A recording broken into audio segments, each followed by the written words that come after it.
Hello traders, कैसे हैं आप? आई होप आपकी ट्रेडिंग अच्छी चल रही होगी। तो आज बात करेंगे मूविंग एवरेजेस के बारे में। ठीक है। हमारी 3 क्लासेस हो चुकी हैं और उसमें मैंने काफ़ी कुछ आपको सिखाया है, बेसिक्स। ठीक है। और अभी जो है हम मूविंग एवरेजेस के बारे में बात करेंगे, एक्सपोनेंशियल मूविंग एवरेजेस।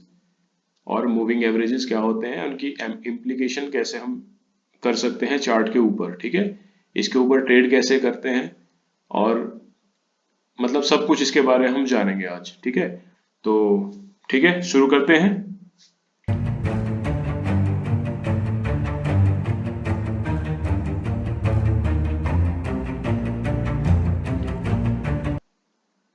तो सबसे पहले जानते हैं कि मूविंग एवरेजेस होते क्या हैं।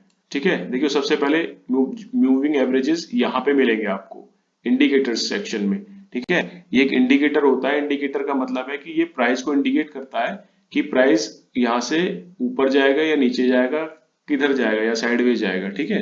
तो बेसिकली ये काम करते हैं। ठीक है। यहाँ पे हम देखो मूविंग एवरेजेस डालेंगे अगर,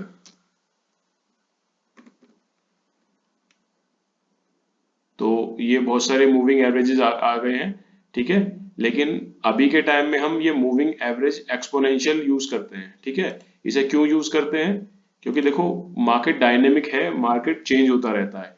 पहले जमाने में लोग मूविंग एवरेजेस को यूज करते हैं, उसकी कैलकुलेशन थोड़ी अलग होती थी। अब ये जो एक्सपोनेंशियल मूविंग एवरेज है, वेटेड एवरेज होता है इसका, प्राइस का। ठीक है। तो आजकल इसको यूज किया जाता है क्योंकि प्राइस जो है काफी कुछ चेंज हो गया है, मार्केट चेंज हो गया है पहले से। ठीक है। तो आप भी इसको यूज करें तो ये आपको अच्छे सिग्नल्स देगा। ठीक है। अब देखिए इसमें क्या होता है कि ये इंडिकेटर हमने यहाँ पुट ऑन कर लिया। इसके बाद यहाँ से देखेंगे हम, ये सेटिंग पे जाएंगे। यहाँ देखेंगे हम, ये 9 डे मूविंग एवरेज है। ठीक है। 9 डे मूविंग एवरेज का मतलब होता है कि 9 डेज का ये प्राइस जो है वो आपको बताएगा कि 9 डेज का, पिछले 9 डेज का एवरेज क्या है प्राइस का। तो वहां पे उसी प्राइस पे चलता चला जाएगा। ठीक है। जैसे अभी हम देख रहे हैं ये 23,981 पे है। ठीक है। इसका मतलब है कि पिछले लास्ट 9 डेज का जो एवरेज है निफ्टी का, वो 23,981 है। ठीक है। खैर, आप इसमें मत जाइए, ये कुछ नहीं करना आपको। आपको बस ये देखना है कि ये मैं कौन सा लगा रहा हूँ। ठीक है। ये 9 डेज का है। 9 डेज जो है शॉर्ट पीरियड के लिए लगाते हैं। जो लोग इंट्राडे करते हैं वो लोग 9 डेज का लगाते हैं मूविंग एवरेज। और उसके ऊपर ये आप 20 भी लगा सकते हैं, यहाँ से इसको एडिट कर सकते हैं 20। तो ये 20 हो जाएगा। ठीक है। प्राइस से थोड़ा दूर होता चला जाएगा जितना आप ऊपर जाएंगे, 20। ठीक है। ऐसे ही यहाँ पर आप 50 कर सकते हैं। 50 जो इन्वेस्टिंग के लिए, पोजिशनल के लिए 50 यूज किया जाता है। ये देखिए 50 यूज किया जाता है। ठीक है। ये देखिए, यहां से देखते हैं हम, कहीं से भी देख लो, कितने पीछे से देख लो, प्राइस किस तरह से बिहेव करता है। ठीक है। जब तक आपका प्राइस जो है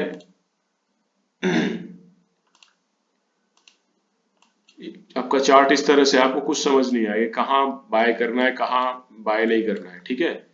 कुछ ना कुछ आपको लगाना ही पड़ेगा, चाहे इंडिकेटर लगाएंगे या आप प्राइस एक्शन यूज करेंगे, कुछ ना कुछ आपको करना ही पड़ेगा। ठीक है। नेक्स्ट चार्ट पे कोई ट्रेडिंग नहीं होती है। ठीक है। तो हम इसको यूज करते हैं। देखो, 50 डे मूविंग एवरेज का मतलब है, देखो ये है निफ्टी 50 का चार्ट। अब निफ्टी 50 के चार्ट पे यहाँ से प्राइस कंसोलिडेट किया, 50 ईएमए के ऊपर गया, यहाँ पे देखो टच डाउन किया, यानी रीटेस्ट किया, और फिर ऊपर चला गया, यहाँ पे सपोर्ट लिया। ठीक है। तो ये बेसिकली सपोर्ट और रेजिस्टेंस का काम करते हैं। ठीक है। तो जो ट्रेडर्स हैं वो सपोर्ट और रेजिस्टेंस मान के इसमें ट्रेड लिया करते हैं। ठीक है। यहाँ देखो, ये सपोर्ट पे इसने सपोर्ट लिया, यहाँ भी सपोर्ट लिया। यहाँ से जब इसने इसको ब्रेक डाउन किया, और देखो कितना अच्छे से नीचे गया है ये, फिर ऊपर आया है, फिर एक यहाँ पे रैली दी है। ठीक है। यहाँ पे देखो कितनी बार इसने सपोर्ट लिया है, यहाँ से रैली दी है, यहाँ पे सपोर्ट लिया है। ठीक है। ऊपर रैली दी है, नीचे आया। अब ये देखो नीचे ब्रेक डाउन किया, रीटेस्ट किया, और देखो कितना नीचे गया, फिर ऊपर गया, टेस्ट किया, नीचे आया, फिर ऊपर चला गया। ठीक है। ये इसी तरह से आपको देखना पड़ेगा कि कौन सा मूविंग एवरेज किस चार्ट पे अच्छे से बिहेव कर रहा है। ठीक है। ऐसा नहीं कि देखो निफ्टी 50 पे 50 डे मूविंग एवरेज अच्छा चल रहा है, तो जरूरी नहीं है कि बैंक निफ्टी पे भी अच्छा चले, जरूरी नहीं है मिड कैप पे भी अच्छा चले। तो ये सब आपको मेहनत करनी पड़ेगी। ठीक है।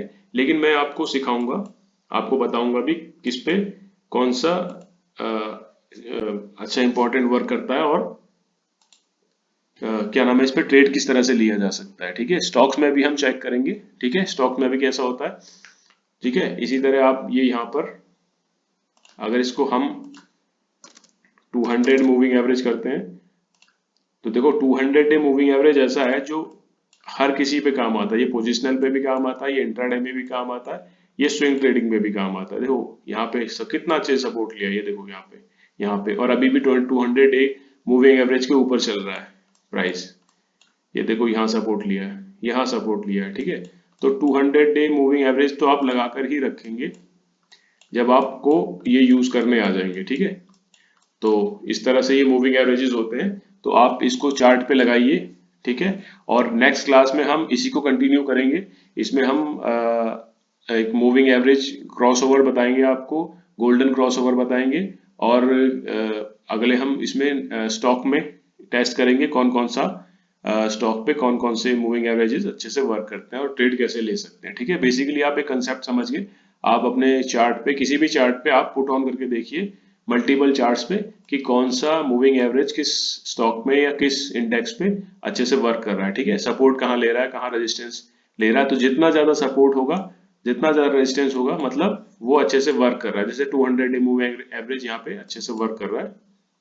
ठीक है ना, इसी तरह आप भी चेक करें तो आपकी तैयारी हो जाएगी। ठीक है, देखिए मैं हर तीसरे दिन वीडियो इसलिए लाता हूँ कि ताकि आपको एक दिन प्रैक्टिस के लिए मिल जाए। ठीक है, तो आप वीडियो ही पूरे नहीं देख रहे तो प्रैक्टिस क्या करेंगे। ठीक है, वीडियो को देखिए, आपके मतलब की चीजें हैं, मेरा तो कोई फायदा हो नहीं रहा है इसमें। ठीक है, तो ठीक है, थैंक यू।